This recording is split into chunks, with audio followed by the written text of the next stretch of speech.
Assalamualaikum warahmatullahi wabarakatuh.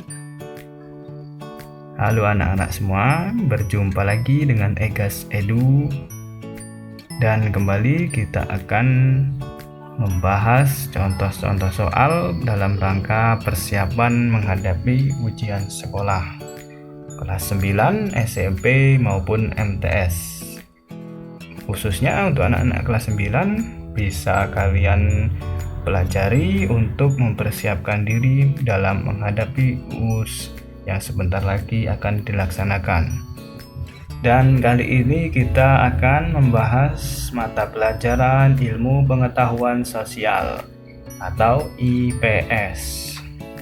Sebelum kita ke videonya, jangan lupa subscribe dan share ke teman-teman kalian agar channel ini lebih berkembang ke depannya. Mari kita bahas contoh-contoh soalnya.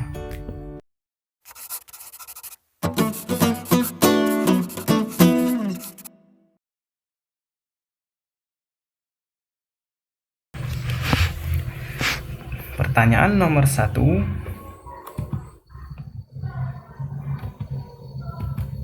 Secara geografis, Indonesia terletak di antara A. Negara yang sedang berkembang, B. Diapit dua benua dan dua samudra, C. Dilalui lalu lintas perdagangan internasional, D. Negara yang sedang berkembang.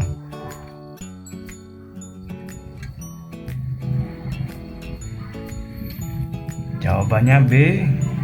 Secara geografis Indonesia terletak di antara dua benua dan dua samudra.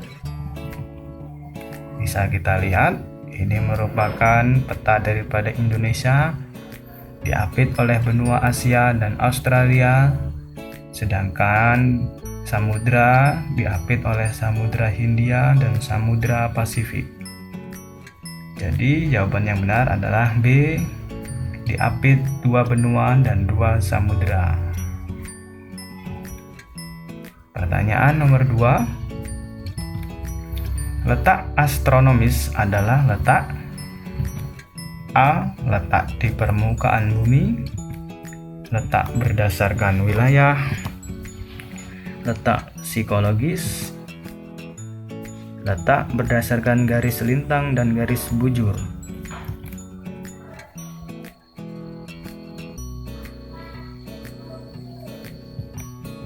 Jawabannya D.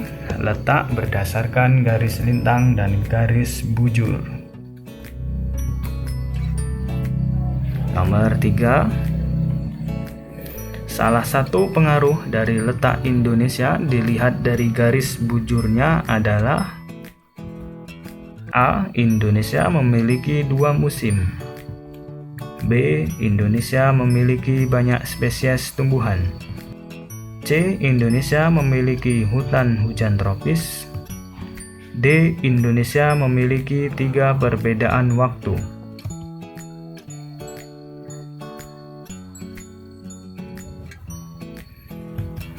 Jawabannya D. Indonesia memiliki 3 perbedaan waktu. Nomor 4. Segala sesuatu yang ditemukan dalam alam yang dapat dimanfaatkan untuk memenuhi kebutuhan hidup disebut A. Sumber daya manusia, B. Sumber daya alam, C. Sumber daya energi, D. Sumber daya modal.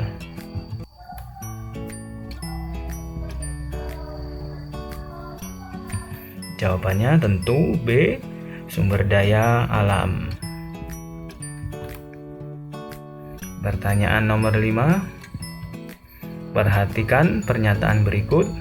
1. Sifatnya serakah manusia, 2. Sumber daya alam yang melimpah, 3. Tersedianya tenaga ahli yang terampil, 4. Persediaan sumber daya yang terbatas, 5. Tingginya tingkat kemampuan manusia. Pertanyaannya, dari pernyataan di atas, yang merupakan faktor yang menyebabkan kelangkaan adalah A. 1 dan 4, B. 2 dan 3, C 1 dan 5, D 2 dan 5. Silakan diperhatikan baik-baik.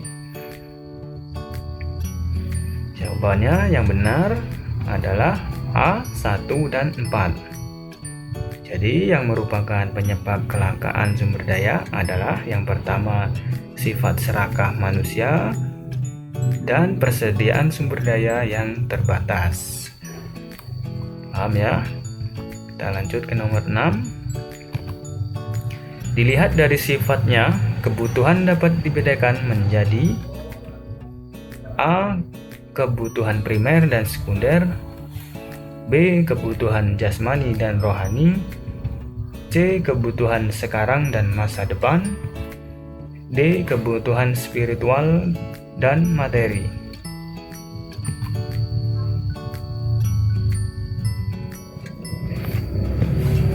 Jawabannya adalah B. Kebutuhan jasmani dan rohani.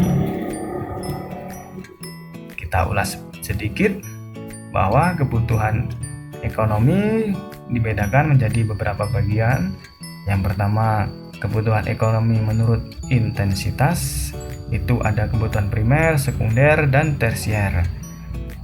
Jika kebutuhan ekonomi dibedakan menurut waktu, ada kebutuhan sekarang dan ada kebutuhan yang akan datang. Kemudian kebutuhan ekonomi jika menurut sifat dibedakan menjadi kebutuhan jasmani dan kebutuhan rohani. Kebutuhan ekonomi kalau menurut subjek dibedakan menjadi kebutuhan pribadi dan kebutuhan sosial. Ingat ini baik-baik. Nanti jika keluar dalam ujian kalian bisa memahaminya.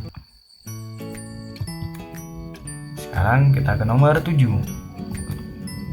Keinginan atau alasan yang mendorong manusia untuk melakukan tindakan ekonomi disebut A. Prinsip ekonomi, B. Motif ekonomi, C. Tindakan ekonomi, D. Kegiatan ekonomi.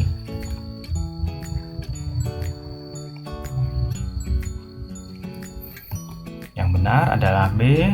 Motif ekonomi. Nomor 8. Pasar dapat dibedakan di beberapa kriteria. Di antaranya pasar menurut wujudnya yang terdiri dari pasar konkret dan pasar abstrak, pasar barang konsumsi dan pasar barang produksi, pasar setempat dan pasar nasional, D. Pasar harian dan pasar mingguan. Yang mana ini? Jawabannya adalah A. Pasar konkret dan pasar abstrak. Jadi pasar dapat dibedakan menjadi beberapa kriteria.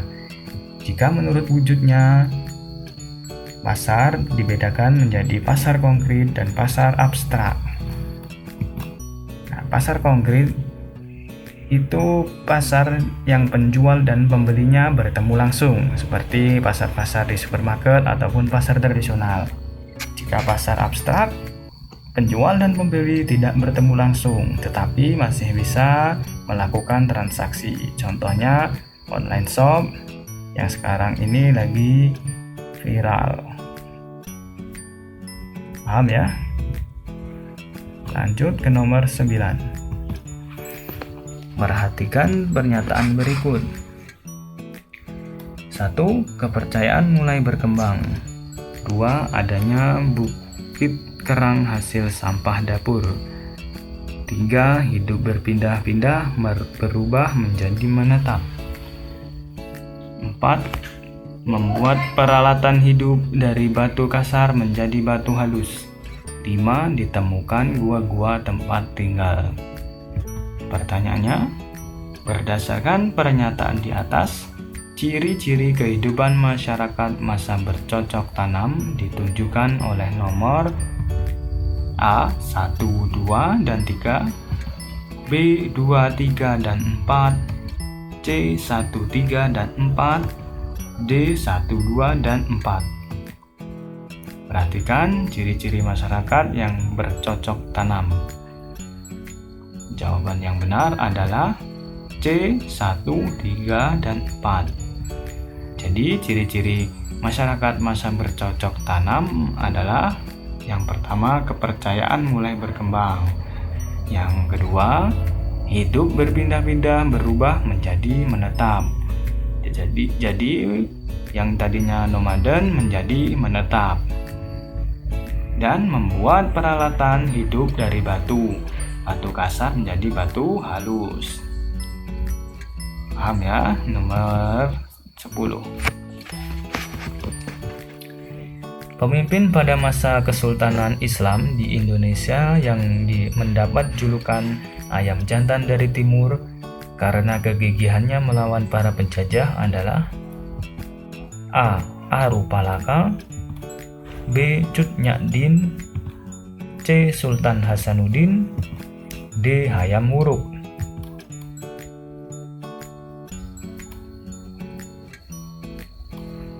Jawabannya adalah C. Sultan Hasanuddin, atau dapat julukan sebagai ayam jantan dari timur. Sultan Hasanuddin berasal dari Makassar. Nomor 11. ASEAN adalah salah satu bentuk kerjasama antar negara-negara yang ada di kawasan Asia Tenggara, yang didirikan pada tanggal A. 8 Agustus 1976, B. 8 Agustus 1967, C. 6 Agustus 1976, D. 7 Agustus 1967. Masih ingat ASEAN didirikan pada tanggal 8 Agustus 1967. Jawabannya adalah B. Nomor 12. Manakah di antara pernyataan di bawah ini yang merupakan batas-batas wilayah negara ASEAN? A. Sebelah utara berbatasan dengan Tiongkok dan sebelah timur berbatasan dengan Samudra Pasifik. B. Sebelah utara berbatasan dengan Thailand dan Laos, sebelah timur berbatasan dengan Vietnam. C. Sebelah selatan berbatasan dengan Kamboja dan sebelah timur berbatasan dengan Vietnam. D. Sebelah selatan berbatasan dengan Arktik dan sebelah timur berbatasan dengan Samudra Hindia. Yang mana jawabannya? Jawabannya adalah B. Jadi perbatasan ASEAN di sebelah utara berbatasan dengan Thailand dan Laos, sedangkan di timur berbatasan dengan Vietnam. Nomor 13. Brunei Darussalam merupakan negara terkaya di kawasan Asia Tenggara. Sumber daya alam yang terkenal di negara tersebut adalah A. Batu bara, B. Gas bumi, C. Nikel, D. Minyak bumi.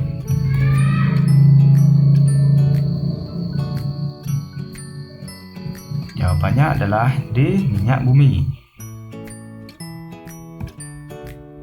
Nomor 14.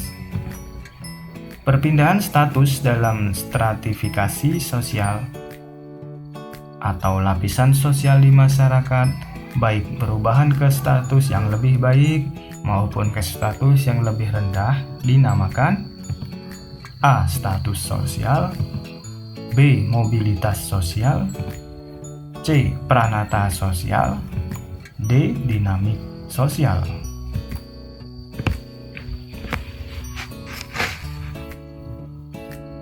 Jawabannya adalah B. Mobilitas sosial. Nomor 15. Yang bukan merupakan faktor penghambat mobilitas sosial adalah A. Kemiskinan, B. Pendidikan, C. Gender, D. Diskriminasi.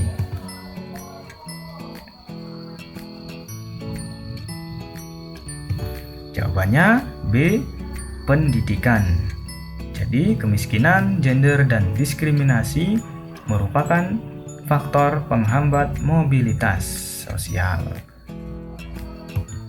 Nomor 16. Dalam pemilihan kepala desa di masyarakat, pihak yang kalah biasanya tidak terima karena merasa ada kecurangan dalam perhitungan suara sehingga minta diulang lagi. Nah, dalam hal ini merupakan bentuk dari A. Konflik, B. Akomodasi, C. Pluralitas, D. Integrasi.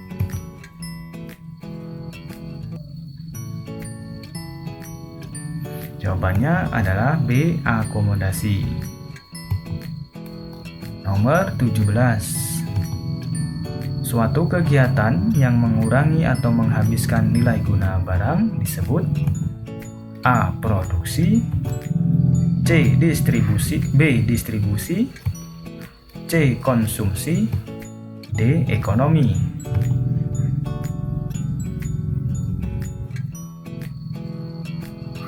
Ya, jawabannya tentu C. Konsumsi. Nomor 18. Perhatikan pernyataan berikut. 1. Rumah tangga keluarga, 2. Rumah tangga perusahaan, 3. Rumah sakit, 4. Pemerintah. Pertanyaannya, manakah dari pernyataan di atas yang tidak termasuk pelaku ekonomi? A. 1, B. 2, C. 3, D. 4.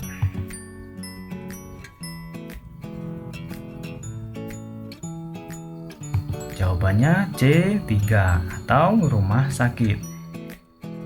Jadi, rumah tangga keluarga, rumah tangga perusahaan, dan pemerintah merupakan bagian dari pelaku ekonomi.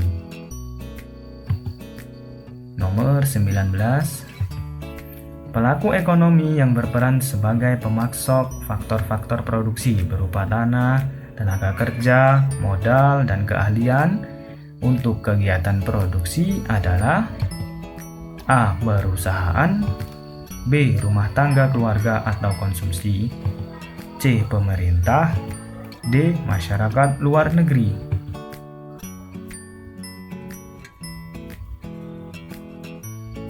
Jawabannya B. Rumah tangga keluarga atau rumah tangga konsumsi. Nomor 20. Jika harga suatu barang naik, maka permintaan terhadap suatu barang akan menurun. Sebaliknya, jika harga barang turun, maka permintaan terhadap barang tersebut akan meningkat. Hal ini dikenal dengan A. Hukum penawaran, B. Harga pasar, C. Hukum permintaan, D. Harga keseimbangan.